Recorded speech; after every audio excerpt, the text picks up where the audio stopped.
Hi, it's Carly here again from Tribe. I want to do a little kind of sneaky Facebook Live before I gotta go pick my kids up in about 10 minutes. I wanted to follow up on the live I did yesterday where I talked about the importance of self-esteem and the danger of having esteem come from outside ourselves. And I talked about being esteemed based on our performance or on what other people think of us or on kind of our attributes or possessions that we have, and if we outsource our esteem to these external sources, then we create dependency on these external things, which essentially means that we don't have like this place of sovereignty in ourselves, because we're connected to our own innate sense of preciousness, and from that place having the freedom to express actually what's true to ourselves, not coming from this place of dependency. So I wanted to follow up on this, talking a little bit more about what is it to practice self-esteem, practice esteeming ourselves, which essentially means practicing loving ourselves, giving ourselves this kind of this place of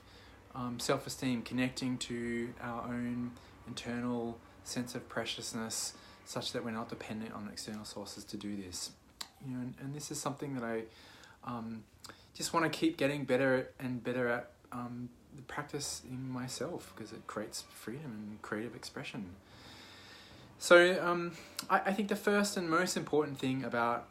practicing self-love is really about listening to ourselves. It's about slowing down and being present with what's actually going on for us. And I think in our current day and age, which is like so super fast paced, there's like so many demands being thrown at us in kind of modern day life, that it can be really easy to kind of get lost in the speediness of all of that and then lose this place of self-connection. I think it's like vital to take time during the day to just like sit and be with ourselves, even if it's for small moments, and that sitting and being with myself is really, it's like feeling my body. It's like listening to the sensations that are going on in my body, and kind of in listening to those sensations, hearing what I'm feeling, and kind of listening to what my feelings are actually telling me. My sensations, there's like sometimes if I'm speedy, my sensations are kind of like vibrating really fast, and there's like a lot of energy in them, and it's almost like hard to hear what I'm feeling in that. And if I slow down, I can start to hear almost like my exhaustion, and hear some of where I might be in a little bit of pain from that forcing, and then if I stay still and keep listening to myself, I might start hearing the kind of longings for different things. I might start feeling this place of wanting to be vaster, be more reflective, and that then might have me starting to connect to more of my sense of my needs and desires from that place, which might be like around self-nurturing, wanting to have a bath or going for a walk, and it's only through this process of like listening to myself that I'm then gonna figure out what it is that I need and what my desires actually are, and it's like a really interesting thing to me that it's only actually through our feelings that we know what our needs and desires are. It's and then it's almost even just like a possibility where I'm feeling tired, so it's probably going to be good for me to give myself some rest. Or I'm feeling like a little bit confused. I probably need kind of some clarity, and it would be a good idea to actually do some journaling or just like really think about things a little bit. So taking that time to really listen to myself then is going to let me know how I can care for myself, how I can actually respond to what's going on for me with healthy choices. And then this is where I think self-love becomes kind of synonymous with like parenting ourselves. Like how do I relate to myself so that I'm going to look after myself effectively, and some of that might be responding to how I'm feeling and just giving myself some soothing self-talk, just like letting myself know that I love me, and it's okay that I'm like not getting things right, and it's okay that I feel a bit scared or a bit confused, and then I just need to like be with those things. And so just like as a healthy parent would respond to a child in any form of kind of distress, or it doesn't even have to be distress, it could be like a state of play, it responds to that, with, like a way of relating that's kind of in resonance and is aware of kind of what the needs might be in that situation. If I can respond to myself like that, then I'm going to be looking after myself well, and then this is where practicing self-love becomes really, really practical. So just like a few more little things I want to say. Got a few more minutes before school pick up. So first and foremost, this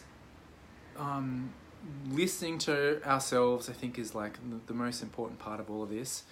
Then there's a kind of how I actually respond to myself from what I've heard,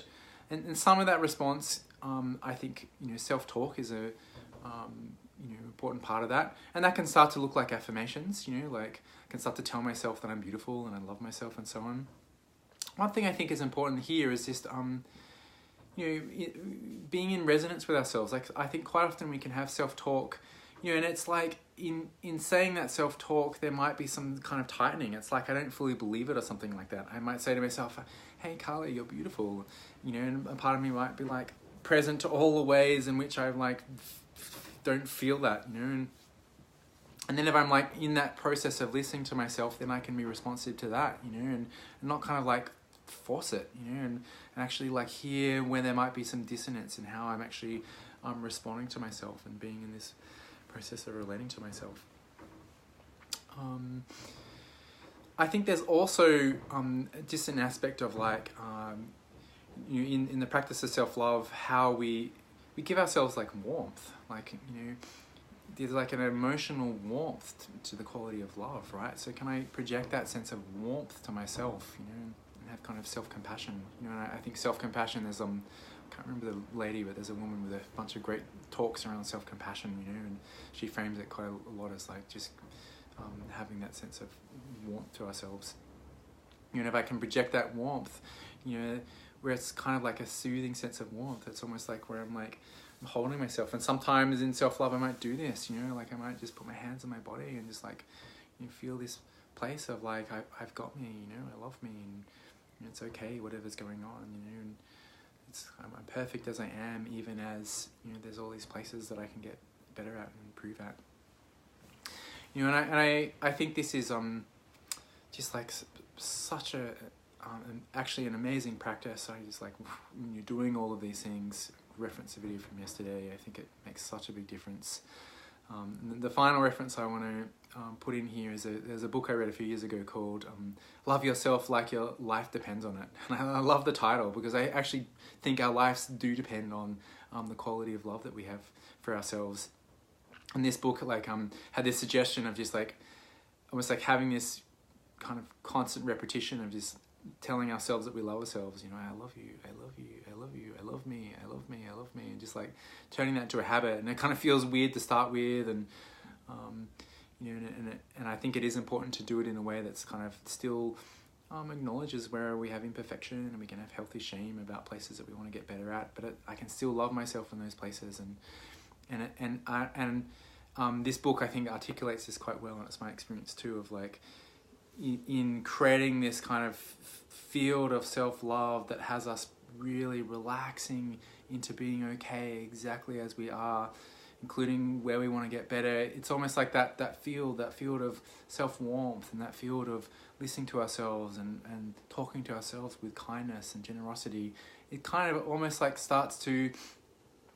create more like magic. There's a magical quality to that. I think most of us can relate to being in love and the kind of the magic of being in love. It's like vibrant and there's an aliveness, and I feel like life is beautiful and amazing, and I think we can generate that same quality through loving ourselves and having this kind of depth of relationship and how we respond to ourselves. And that excites me, that kind of place of self-love, of generating that kind of magical field, because then I can like walk through life, from that place with more wonder and more openness and more okayness, not knowing how to do things, and you know, kind of more openness to like getting things wrong because I'm going to be okay anyway, and more openness to sharing myself vulnerably because, you know, if it doesn't land well with people, that's okay because I've still got myself. And you know, more just kind of willingness to dive into life generally, and not be so concerned about it all going wrong. And this to me is like such a beautiful place of power and creativity, and yeah, and I really want to keep kind of cultivating that for myself and the communities that I'm involved with. So I hope there's some kind of useful thoughts in here, and I'd love to hear what impacts you and any other kind of ways in which you find loving yourself like powerful and beautiful, and I'll catch you sometime soon. On that note, I'm going to go and pick up my kids and give them a healthy dose of loving.